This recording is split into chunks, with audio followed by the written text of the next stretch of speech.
మూసీ నది ప్రక్షాళన అత్యవసరం అన్నారు ముఖ్యమంత్రి రేవంత్ రెడ్డి. ఈ ప్రాజెక్టును అడ్డుకోవటం కాకుండా ఎలాంటి సూచనలు చేసినా స్వీకరించేందుకు ప్రభుత్వం సిద్ధంగా ఉందన్నారు. మూసీ ప్రక్షాళనకు ఎందుకు రాజకీయ రంగు పులుముతున్నారని ప్రశ్నించారు. మూసీ నది పక్కన బఫర్ జోన్ను బీఆర్ఎస్ ప్రభుత్వమే నిర్ణయించిందని తెలిపారు. మూసీ ప్రక్షాళనకు అన్ని పార్టీలు కలిసి రావాలని ముఖ్యమంత్రి పిలుపునిచ్చారు. సో ఈరోజు నేను అనేది ఏంది అధ్యక్ష అంటే హైదరాబాద్లో మూసీ నది ప్రక్షాళన చేస్తామంటే ఎందుకు ఇది రాజకీయ రంగు పులుముకుంటుంది? ఎంఆర్డీసీఎల్ నేను మొదలు పెట్టలే అధ్యక్ష. నిన్నగాక మొన్న సిరిసిల్ల ఎమ్మెల్యే గారు చెప్పారు మూసీ రివర్ డెవలప్మెంట్ కార్పొరేషన్ లిమిటెడ్ని మేమే ప్రారంభించినాం అన్నారు. అవును, మీరే ప్రారంభించారు, ప్రణాళికలు మీరే చేసారు, మీరు అర్ధాంతరంగా వదిలేసారు. మేము ఇప్పుడు దాన్ని కొనసాగిస్తామంటున్నాం. మీరు మొదలుపెట్టినప్పుడు 10,000 కుటుంబాలను మేము బుల్డోజ్ చేసి కొట్టేస్తామని మీరు మాట్లాడింది సభలో ఉంది.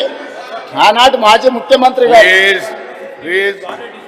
ఈ రోజు ఉన్న 2016లో వాళ్ళే బఫర్ మూసీ నది పక్కన 50 మీటర్ల బఫర్ జోన్ కూడా వాళ్ళే నిర్ణయించారు. ఆ రోజు మేము నిర్ణయించలే.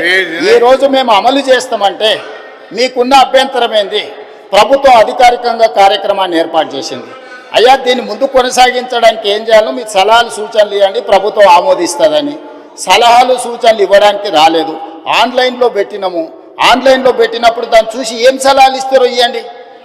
ఆపాలనే ఆలోచన తప్ప మీరు ఏ సూచన అయినా చేయండి. ఈరోజు మూసీ నది ప్రక్షాళన అత్యవసరము. హైదరాబాద్ గన్ పార్క్ వద్ద బీఆర్ఎస్ ఎమ్మెల్యేలు ఎమ్మెల్సీలు ఆందోళనకు దిగారు. ఫీజు రీఎంబర్స్మెంట్ బకాయిలు విడుదల చేయాలని డిమాండ్ చేస్తూ నిరసన చేపట్టారు. దివంగత సీఎం వైఎస్ రాజశేఖర రెడ్డి పేద విద్యార్థుల కోసం ప్రవేశపెట్టిన పథకాన్ని కొనసాగించాలని నినాదాలు చేశారు. లాభాపేక్షతోనే రేవంత్ సర్కార్ ఇంటిగ్రేటెడ్ స్కూల్స్ నిర్మాణాలు చేపడుతోందని విమర్శించారు.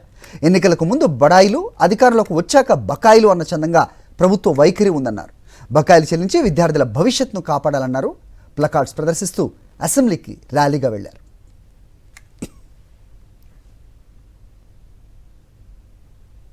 మరోవైపు తెలంగాణ బీజేపీ పిలిపించిన అసెంబ్లీ ముట్టడి ఉద్రిక్తతలకు దారితీసింది.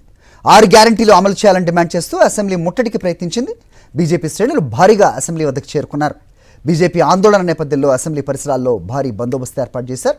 ముట్టడికి యత్నించిన బీజేపీ రాష్ట్ర అధ్యక్షుడు రామచంద్రరావు సహా ఆ పార్టీ నేతలను పోలీసులు అదుపులోకి తీసుకున్నారు.